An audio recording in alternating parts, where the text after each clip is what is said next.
Olá, tudo bem? Hoje a gente vai conversar um pouquinho com o professor Luiz Felipe. Ele é professor de matemática no Rio de Janeiro e a gente vai falar um pouquinho sobre os desafios de selecionar, principalmente em tempos de pandemia. Eu espero que vocês gostem desse bate-papo.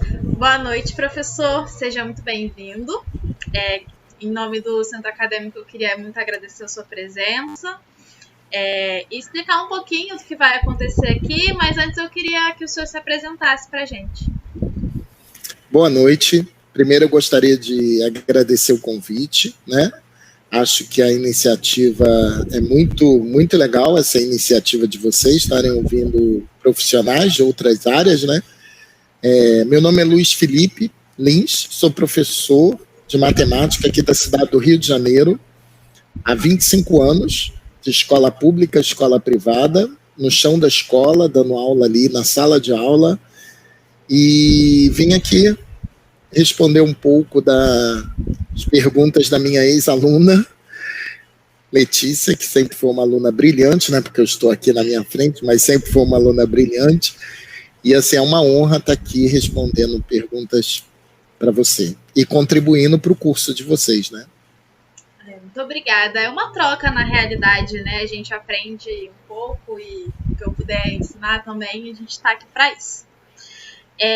Então, nós do Centro Acadêmico, a gente decidiu conversar um pouco mesmo, né, fazer essa troca, e eu acho que principalmente em tempos de pandemia, entender um pouquinho desse lado do professor também, né, porque a gente entende muito o lado do aluno, até por sermos aluno e estarmos aqui interagindo do lado de cá, né.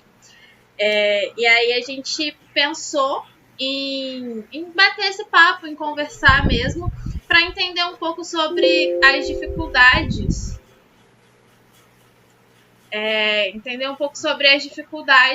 de selecionar, não só em tempos de pandemia, mas principalmente em tempos de pandemia, né?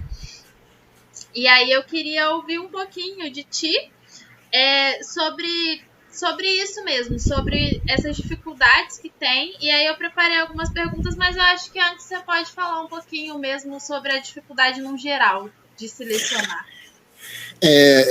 Eu estou sem ver as crianças presencialmente desde março, né? Agora que parece que vai voltar aqui no Rio, algum encontro, poucos encontros. Então, em março, eu já comecei a perceber que essa pandemia ia chegar aqui, porque estava chegando no mundo inteiro e a gente ia ter que ter um momento de parar. E quando a minha escola privada parou, e na mesma semana pararam as escolas públicas, a minha escola particular que eu trabalho, ela ficou 15 dias pensando em planejar alguma coisa, e a escola pública também. Então, assim, quando a escola privada falou que a gente ia ter que dar aula online, montar umas aulas, gravar aulas, eu fiquei em pânico. Primeiro porque a gente, assim, acho que a maioria dos professores não tem tanta facilidade com tecnologia. Então, primeiro eu peguei uma câmera, comprei uma câmera, vi que a câmera do meu computador não era capaz, suficiente, olhei a plataforma, descobri que a plataforma não... Eu tinha que ter uma internet maior, coisas que eu nem imaginava, upload, download, então tive que ligar para um plano, a gente acaba tendo um gasto, né? Então foi assim, foram 15 dias assim, de terror, porque aí você aprende que tem que aumentar a velocidade da internet, do upload, porque vão ter várias pessoas numa sala de aula virtual, melhorar o computador, tive que comprar um computador porque a resolução da minha câmera era muito ruim, coloquei um tripé, montei aqui um QG. E aí na primeira aula virtual eu quase chorei, porque a câmera desfocava, apareceu uma luz no meio da aula, e aquilo, as crianças, algumas coitadas, falavam, ai, tá, tem calma, gente, o professor está tentando. E aí dava vontade de quebrar a câmera, um terror, você não tem noção, para quem nunca aprendeu a mexer com isso. Aí alguns alunos com muita paciência falavam assim, professor, o senhor já baixou o manual da câmera? O manual? O senhor tem que baixar um software da câmera que o senhor comprou, porque aí o senhor vai melhorar o foco, o senhor vai botar uma luz, e eles me ajudaram, entendeu? Então foi uma coisa assim, uma angústia que foi dividida com eles, e que eu acho que contribuiu muito eles dominarem a tecnologia e está me ajudando nisso. Então toda a tecnologia, tudo que eles me ensinaram, eu passei para os meus alunos da escola pública, eu passei a atendê-los na escola pública também, de forma remota, com encontros virtuais. Mas assim, a primeira minha primeira interação com a câmera foi de ódio. Eu acho que eu ia quebrar ela uma hora, porque é assustador, não tem foco, tem uma luz que eu não sei de onde aquela luz vem, então a gente não está acostumado a mexer com isso, né? Então, assim, foi traumático no início. Eu imagino, né? Até porque assim, a gente tá sempre em sala de aula, então é muito mais fácil. Você abre a porta da sala de aula, acende a luz e tá tudo pronto. Tem ali uma caneta e se não tiver um apagador tá tudo certo, porque tem a caneta e a gente apaga com o que tiver. Imagino que tenha sido um desespero mesmo. Muita mudança, né? Muita troca. Sair de uma sala de aula onde era tudo simples e ter que aprender a fazer várias outras coisas para conseguir atender alunos que às vezes também não tinham essa tecnologia, não tinham esse acesso, né? Isso. E a diferença é brutal, né? Do aluno, o acesso do aluno da escola pública com o aluno da escola privada, né? A maioria dos alunos da escola pública, eles não têm acesso, né? Uhum. Isso é muito triste. Hoje eu atendo, em termos de 20% dos meus alunos conseguem ter acesso. E alguns, a mãe falou, tive que priorizar, porque perderam o emprego. E a prioridade é a comida, é a alimentação, né? E estão certos. Então, assim, é muito difícil. A gente vê, eu acho que essa pandemia, a gente vê uma distância, o distanciamento social é muito grande, né? É muito triste isso no país. Isso é muito ruim. É uma situação muito complicada. Infelizmente, a gente tem que lidar com isso. Eu queria muito que o senhor conseguisse me falar como que você faz uma comparação entre a atividade presencial e em home office. Qual seria essa comparação de lecionar no presencial e de estar lecionando agora de casa? Então, o home office, ele me mostrou algumas dificuldades. Primeiro porque o professor, eu acredito que a educação, você precisa da interação, você precisa do outro. Não é só a matemática que eu ensino, não é só a língua portuguesa ou a história. Existe entre essas disciplinas o ser humano. Então, a gente tem que ter o olhar da pessoa. Então, no olhar, você vê quem está entendendo e quem não está. Às vezes, a pessoa, mesmo com vergonha de falar que está entendendo, mas na troca de olhares, você percebe que não está. E isso, no virtual, a gente não tem. A maioria das crianças, elas têm ojeriza em abrir a câmera, a imagem. E eu também vi que se eles abrirem a câmera, também acaba com a minha internet, porque aí também não me suporta. Então, assim, e eles preferem muito mais falar do que estar com a câmera ligada. E eu acho que essa troca, essa interação de olhar, de você estar do lado, sabe? De você pegar na mão, vamos fazer junto. E o próprio trabalho entre eles, em grupo, quando se trabalha em grupo, quanto é rico uma criança está ajudando a outra, porque às vezes o que eu estou tentando ensinar, o que eu estou tentando falar, tem um que não esteja entendendo. E a linguagem de um colega pode explicar a ele em poucos minutos e ele passa a entender. Então, a interação, essa troca, ela é fundamental na educação. Então, assim, isso para mim é o mais marcante, né? Uhum. Na diferença entre aulas remotas e aulas presenciais. Uma outra pergunta que eu tenho aqui é: qual tem sido o seu maior desafio de viver esse momento? Eu acho que o maior desafio foi esse, de aprender a mexer com essa tecnologia, né? Mas eu acho que a gente aprende, foi assim, uma grande oportunidade também de aprender, mas o maior desafio é esse. O meu maior desafio é conseguir chegar a essas crianças que não estão tendo acesso.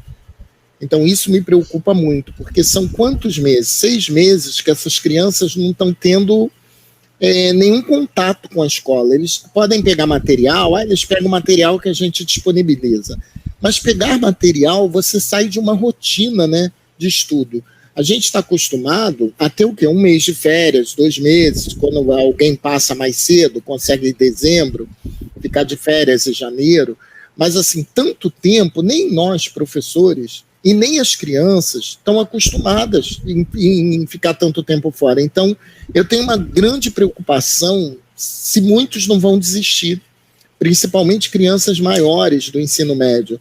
Eu tenho lido sobre algumas pesquisas, há uma perspectiva de que 30% das crianças, dos jovens, acima de 15 anos, 16, 17, que estão terminando o ensino médio, eles não voltem para a escola. Porque muitos deles acabaram indo ajudar suas famílias, arrumando empregos, né, ajudando aqui numa mercearia, ajudando numa oficina mecânica, e que não vão voltar para a escola. E aí, o que a gente faz com essas crianças? Isso é muito preocupante, entendeu? Sim. A gente tinha que estar junto, eles têm que entender que eles precisam continuar, que é importante que eles continuem, apesar das dificuldades. E é uma coisa assim que eu, no papel de aluno, eu não julgo, porque assim, eu tô conseguindo entender essa dificuldade que as crianças têm também, né? E aí é o que eu falei, é uma fala da pergunta anterior que eu te fiz, né? Uma fala minha. Se eu tivesse hoje no lugar, muito provavelmente eu não iria conseguir voltar, porque a rotina muda, né? Para mim, como aluna de faculdade, enfim, já está sendo muito difícil conseguir construir esses horários, né? O psicológico muda, enfim, tem toda uma outra questão. Eu não tenho um ambiente escolar favorável. Eu não consigo ter uma cadeira que é propícia para eu conseguir sentar e estudar. Eu não tenho um espaço propício para isso, não tenho os alunos, enfim, não tem aquele ambiente escolar que faz com que a gente consiga prestar mais atenção. Isso. A rotina muda muito, né? A rotina muda. A gente acho que os estudantes acabam criando uma rotina, né? Que isso faz muita falta. A interação com os colegas, a troca, isso faz muita falta. Isso é muito preocupante, realmente. Eu queria até aproveitar essa pergunta mesmo e perguntar se você consegue enxergar algum benefício em toda essa mudança. Olha só, o benefício para mim, benefício foi aprender a mexer com tecnologia, que eu acho que vai ficar para sempre na sala de aula. Eu acho que não dá, assim, eu vejo que os jovens, hoje eu consigo assistir tutoriais e aprender a mexer num programa que eu não mexia. Então eu vi que a YouTube, essas plataformas, você consegue aprender através de um vídeo. Então, muita coisa eu consigo hoje aprender, e eu acho que a tecnologia ela pode ser aliada à escola, ela pode ser um complemento à escola, que estava muito fora. E eu acho que uma outra coisa foi perceber que esse país precisa avançar, né? Porque, assim, quantas crianças não têm acesso à informação de verdade? Porque a gente pensa que é uma geração que tem celular, mas tem tecnologia? Então, a gente vê um país que ainda não chegou tecnologias para todo mundo. Isso me preocupa muito. Então, como é que pode, assim, eu acho super, super legal uma criança do Nordeste estar tendo aula pelo rádio, assistindo aula na TV. Eu acho que são iniciativas que é o que tem para agora, é o que dá para fazer. Mas a gente já podia ter internet para todos. Sim. A gente já podia ter usado esses satélites, o país, ter colocado uma tecnologia onde todo mundo tivesse acesso. Então isso não é difícil. A gente sabe que não é difícil. Falta vontade política, às vezes. Então, assim, isso é muito preocupante. Então, a gente sabia que na escola pública para a escola privada existia uma certa distância. Mas agora eu acho que existe um abismo, não é mais uma distância. Porque a gente verificou que quantas pessoas, quando precisarem de tecnologia, quando precisam estudar, ou numa pandemia como essa, quantos tiveram realmente acesso? Quantos foram atendidos? E eu tenho certeza que a grande maioria dos alunos de escola pública não foram atendidos. E aí? E essas pessoas? Quer dizer, a gente está mexendo com o futuro, está mexendo com o ser humano, a gente está mexendo com pessoas, né? E aí a gente sabe que eles o tempo inteiro dentro de casa, a gente não sabe como eles estão passando. A gente vive num país imenso, quer dizer, deve ter crianças sofrendo violência doméstica, se bobear até violência sexual, a gente não sabe. E eles vão pedir socorro a quem? Que muitas vezes era um colega de escola que ficava sabendo, era um professor, era uma coordenadora, era uma orientadora. Então, essas pessoas, elas estão largadas. E a pandemia deu visibilidade nesse distanciamento social, né? Que ficou muito evidente com essa pandemia. E isso é muito triste, porque a gente vê assim, a Alemanha e a Coreia vieram de uma guerra, de uma Segunda Guerra Mundial, e hoje são modelos de educação. E em quantos anos isso? 30 anos, 40 anos? Eles vieram de uma guerra, estavam lá, e eles construíram um país melhorando a educação. E o Brasil? Avança? Eu não vou dizer que não avança. A gente hoje conseguiu melhorias na inclusão, a gente conseguiu colocar mais crianças dentro de sala de aula, mas a gente parece que a gente anda em passo de tartaruga, né? Uhum. E isso é triste, isso é muito triste para a educação. É verdade. Tem essa... Eu, enquanto você falava, eu fiquei pensando que tem esse abismo e a gente vai conseguindo ver muito melhor a dimensão dele, né? Eu tive aula com você em uma escola que, para mim, apesar de ser pública, é uma escola de ponta, assim. A gente olha para Francis Haime e fala, caraca, é uma das melhores escolas públicas do Rio de Janeiro. Eu tenho muito essa visão. Mas não é a realidade de todas. Não é a realidade de todas. E aí, era até isso que eu queria chamar a atenção. Porque, assim, apesar de ser uma escola muito boa, uma das melhores escolas, se a gente for colocar num quantitativo hoje, eu acredito que não tenha sido todos os alunos que tenham tido acesso, mesmo sendo uma das melhores escolas, onde muitos alunos têm condições financeiras muito boas, né? Sim. E aí, quando a gente olha uma das melhores escolas, com esse abismo entre a escola pública e uma escola particular, a gente fica, cara, se uma das melhores está assim, imagina a pior escola, né? A realidade é realmente um abismo, não tem nem como comparar. É complicado, uma situação muito chocante, triste, né? Muito, muito triste, muito triste.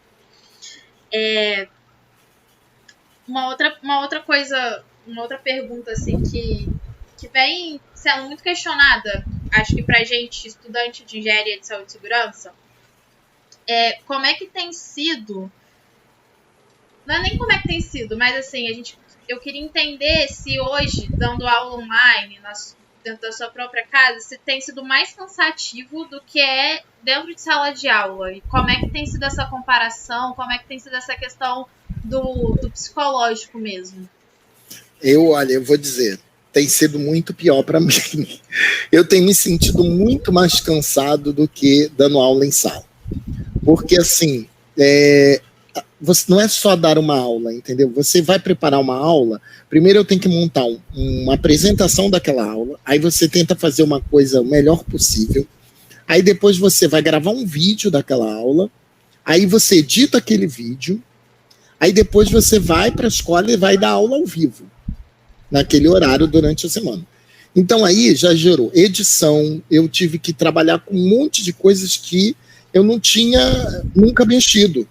Então assim, falando em saúde, às vezes a gente se sente cansado, estressado, desmotivado, porque às vezes você tem que ensinar conceitos tão complexos e principalmente na minha área de matemática, e você não consegue desenvolver um projeto, né, para ensinar aquilo ali. E aí você vai fazer o quê? E aí você também está ensinando para quantos? E os outros? E as crianças incluídas que estavam na escola? Porque eu tenho hoje 10 alunos com autismo na escola, né, espectros de autismos. Essas crianças não estão sendo atendidas, né? Então você começa dentro da gente, você está falando em saúde, começa a gerar angústia, entendeu? E eu vejo professores que adoeceram. Eu não sei se você sabe, a gente perdeu uma colega que foi sua professora, Marise, professora de ciências.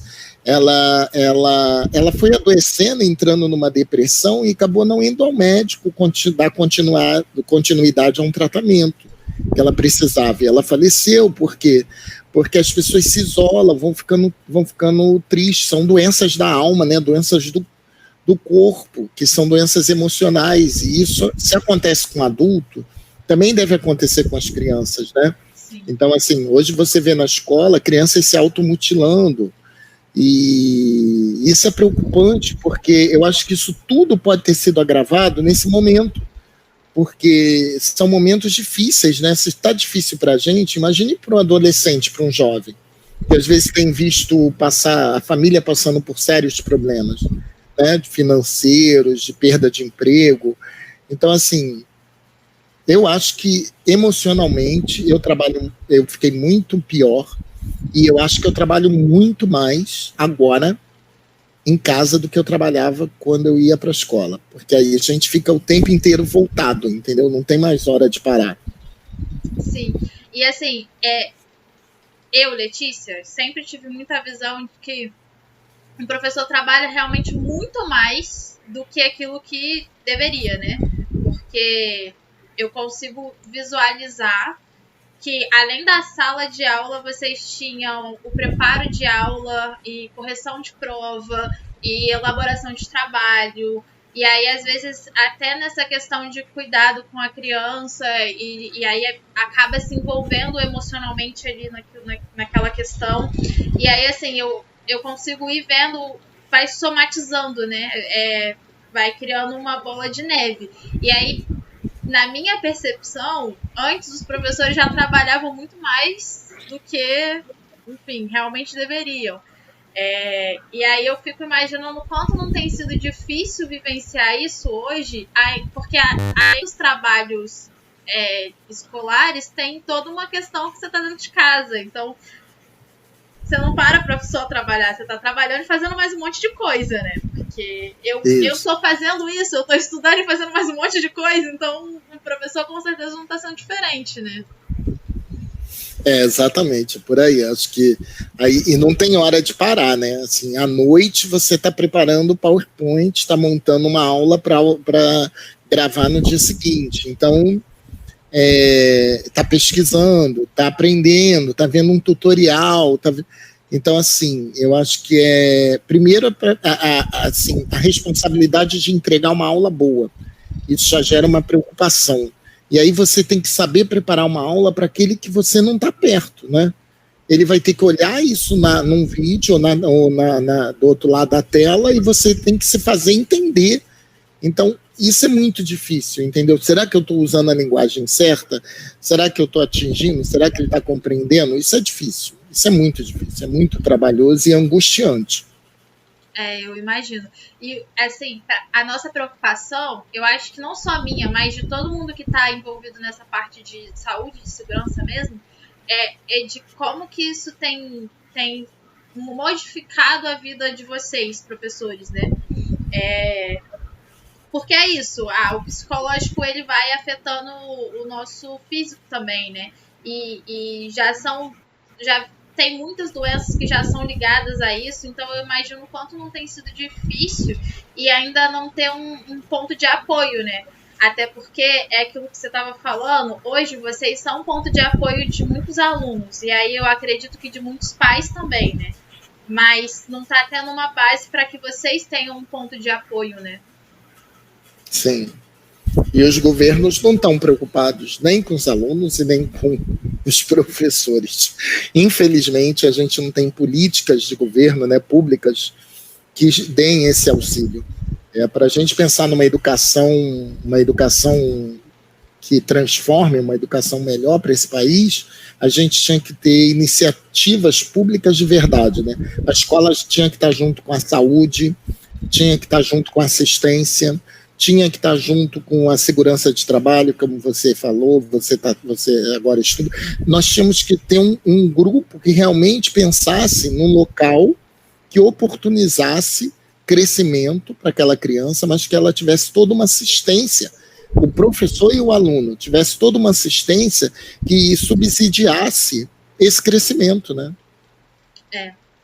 E aí isso me leva à minha última pergunta, assim, que estava preparada mesmo. Acho que não vai ter nenhuma surpresa. Mas, assim, eu queria entender como é que tem sido essa cobrança. Porque é isso, eu já entendo que o psicológico está realmente sendo muito mais afetado do que aquilo que a gente esperava. Mas eu queria entender como é que está sendo feita essa cobrança de aluno, de pai, de governo, enfim. Essa cobrança no geral. E uma cobrança até que é sua também, né? Porque, pelo que eu percebo, você acaba se cobrando muito para que consiga realmente atingir um trabalho bom. Eu já falei um pouquinho da minha, né? Eu acho que a gente se cobra para ter um trabalho melhor. Os pais, eles, ao mesmo tempo que eles se sentem angustiados, eles ficam preocupados. Então, foi feita uma pesquisa aqui no Rio e 72% dos pais disseram que não vão deixar o filho voltar antes da vacina. Então, porque eles têm avós, alguns com comorbidades, né, com problemas, então eles têm uma preocupação assim, vai ter segurança para o meu filho? Realmente vão ter poucos alunos? Todos estarão de máscara? Todos estarão protegidos? E a gente sabe que não sei se vão ter. A gente não tinha estrutura. A gente aqui no Rio passou um período que nem papel higiênico tinha na escola. Será que vai ter álcool para as crianças? Será que vai ter toda essa segurança e suporte? Então isso gera uma angústia. Agora, os pais também ficam angustiados com a formação dos seus filhos, né? Porque o conhecimento é instrumento de transformação. Então, todo mundo quer que seu filho tenha conhecimento, adquira formação, mas ao mesmo tempo é um problema. A pandemia veio para todo mundo, né? Não dá para a gente falar que é um problema só do Brasil, é um problema, mas faltam políticas públicas de verdade que realmente queiram mudar isso, entendeu? Eu acho que a gente tinha que ter reuniões com pessoas da área, como eu falei, da área de saúde, tinha que estar todo mundo junto pensando nisso. Como é que vai ser essa volta? Como é que é uma volta com segurança? Segurança para todos, para a criança e para a gente. Então, a gente tinha que estar pensando, mas para isso precisa também de verba, de investimento, nada é barato, né? E aí a gente vê um monte de desvio de dinheiro na área da saúde. Quer dizer, é tudo muito complicado. Eu acho que a minha geração não vai ver um país que se modifique através da educação, infelizmente. A minha geração não. Mas porque a gente precisa mudar, precisam ter pessoas que façam políticas de verdade preocupadas com a educação. A educação desde o pequenininho, a educação de base. Não é só falar da boca para fora. Eu acho que é questão de ação. De você ir lá e fazer. Está faltando isso, entendeu? E aí isso gera insegurança, né? Então, insegurança para mim, insegurança para o pai, insegurança até para a criança, né? Eu entendo que é uma questão multidisciplinar, né? E, assim, é uma coisa que eu falo muito com as pessoas mais próximas, é que é muito mais fácil você ensinar uma criança que está aprendendo agora, que está começando agora, do que você ensinar um adulto. E aí, essa fala de que a sua geração não vai ver uma mudança através de educação, me dói, porque a minha geração tinha que estar fazendo com que essa mudança acontecesse. E muitas das vezes não é o que a gente vê. Hoje, a gente tem aí muito mais acesso, né? E a gente consegue ter essa questão da tecnologia. As pessoas da minha geração estão vivendo essa tecnologia, mas eu não consigo visualizar que essa tecnologia e que esse aprendizado e que essa sagacidade que a gente tem esteja sendo passada para aquelas pessoas mais novas. Até porque a gente hoje também tem muito a preocupação de querer ensinar para as pessoas que são mais velhas, de falar, não é assim, é assado, e peraí, vamos fazer aqui. Só que quando a gente bate nessa tecla de querer ensinar para quem é mais velho, a gente acaba não dando a atenção para os mais novos. E viver com criança, eu acho que você com certeza vai poder afirmar isso muito melhor do que eu, mas as crianças, ela têm um poder, uma facilidade de ensinar muito melhor do que o adolescente, do que o jovem, porque a gente quer que o outro faça do jeito que a gente sabe fazer, e a criança não, ela vai te ensinando de outras maneiras, tipo, não, mas não é assim, se você fizer assim vai dar errado, né, e criança é super espontânea, tipo, nossa, tá errado. Por aí, eu acho que, mas a minha não, mas eu acho que vai chegar. Melhoras tiveram. Eu não estou falando que tudo está perdido, mas eu queria ver assim uma educação que fosse realmente prioridade, entendeu? É isso que me faz falta. Tiveram melhoras? Tiveram. Tem municípios que estão fazendo trabalhos lindos. Altamira agora é um destaque na educação, mas são pontuais, né? A gente pega assim alguns lugares que estão fazendo, e a gente precisava de uma coletividade maior, né, de um conjunto maior de ações, não você pontuar algumas ações em particular, mas que essas ações se somassem e a gente conseguisse fazer algo maior e com urgência, né? E com muita urgência. É uma coisa que eu também sinto muita falta. Mas eu acho que são pessoas, assim, minha visão como aluna sua e como aluna agora de outros muitos professores, né? Eu acho que são pessoas como você e como alguns outros professores que eu já tive que vão fazendo essa diferença, né? Poder saber que eu hoje faço uma faculdade e que eu busco melhoria para minha vida é pensar que, cara, você fez dar certo, sabe? Falar, poxa, quais são os professores que te fizeram querer continuar? Com certeza você tá na minha lista, assim, não tenho dúvidas disso, porque é isso, é educar, né? Não só ensinar, porque eu acho que eu aprendi que matemática, na minha vida, matemática sempre foi uma dificuldade muito grande. Eu não tinha facilidade, mas eu tentava. E educar vai muito além do que simplesmente falar que 2 mais 2 é 4. Você tem que conseguir fazer com que o aluno entenda que aquilo ali é 4 e o porquê que ela vai usar aquilo ali na vida dela. E você faz isso, não era só matemática, né? É muito mais do que isso, é muito mais do que uma sala de aula.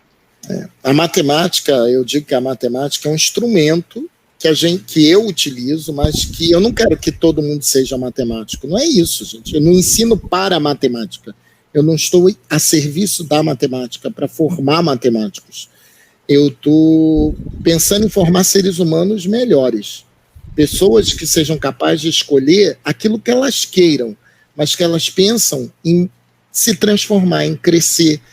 Então, acho que a ideia é essa. E aí, não importa qual é a disciplina, não importa qual é o instrumento que a gente utilize, não é isso? Então, acho que a escola serve para isso. Eu, esse ano, fui premiado no Educador Nota 10, eu acho que é o maior prêmio de educação do Brasil.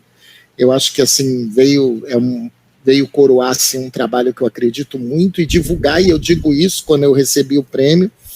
Eu vou receber o prêmio dia 27, e eu falo que eu não represento o meu trabalho, eu represento todos os professores desse Brasil, que às vezes tem professor lá no interior, gente, do Nordeste, do Piauí, sem condições nenhuma, e que fazem trabalhos maravilhosos, sabe? Oportunizando aquelas crianças, tentando transformar a vida daquelas crianças. Então, acho que um prêmio na educação não é um prêmio de uma pessoa, é um prêmio de um coletivo. Quem está ganhando são todos os professores, não sou eu, não é a Francis Raime, não é a escola. É a educação que oportuniza, que transforma. Eu acredito muito nisso. Eu acho que esse curso que você faz é um curso inovador, e isso é fantástico, assim, vocês estarem trabalhando com a parte de saúde, né, de trabalho, e a engenharia, né, uma coisa que é bem mais aprofundada, é uma iniciativa fantástica de uma faculdade pensar nisso, porque vocês trabalham não só com o trabalho, né, e com a saúde, mas trabalham com o ser humano, né? Isso eu acho incrível, acho fantástico, um curso que pense nisso. Eu entendo que o curso que eu faço, ele vem hoje para conseguir entender essa variável que ela não é exata, nunca vai ser, e a gente precisa colocar isso em destaque. A partir do momento que a gente consegue olhar o outro, a gente consegue visualizar essa variável que ela não é exata, a gente consegue chegar num resultado. E a gente precisa muito disso. E são professores como você e professores que correm atrás de entender essa variável que ela nunca vai ser exata, que a gente consegue construir um país melhor, construir, enfim, várias outras coisas incríveis, que você faz isso com maestria. E uma coisa que até eu nem comentei com você antes, mas que eu queria muito deixar registrado é que o motivo principal de tá correndo atrás de fazer de gravar isso aqui hoje, essa conversa, esse bate-papo, é de lembrar as pessoas de que a gente está num mês que é muito importante, não só para as crianças, mas para vocês, porque se não fossem os professores, eu tenho certeza que hoje teriam muitas crianças perdidas, né? E aí a gente está chegando aí num dia muito importante mais pra gente como aluno do que para vocês como professores, porque, sério, são pessoas como vocês que fazem com que a gente queira correr atrás dos nossos sonhos, que fazem os nossos sonhos realmente aparecerem nas nossas vidas, né? Obrigado, muito obrigado. E, assim, represento todos os professores desse país e dos seus colegas que estão aí também, que devem ter professores que marcaram também, porque cada um tem uma história, né? Cada pessoa que está aí tem uma história de um professor. Se vocês forem parar para contar, vão ficar o dia inteiro contando e rindo das histórias de professores e de escola. E espero ter representado bem todos os professores desse Brasil tão difícil de se lidar, que é um Brasil que não oportuniza tanto, né? Muito obrigado. Enfim, muito obrigada. Foi muito bom conversar com você. E eu espero que a gente tenha outras oportunidades de fazer essa troca, né? Esse crescimento. Só para finalizar mesmo, queria agradecer a todas as pessoas que estão nos assistindo. Pedir para que deixem os comentários, que curtam, que sigam a página. A gente tem o Instagram também, eu vou deixar o vídeo lá. E, enfim, muito obrigada, professor, mesmo. Nada, eu que agradeço. Um abraço a todos aí. Bom curso, hein? Obrigada. Força aí vocês, para terminar o curso e não desanimar com a pandemia. É isso. Tchau, professor. Tchau. Boa noite. Tchau.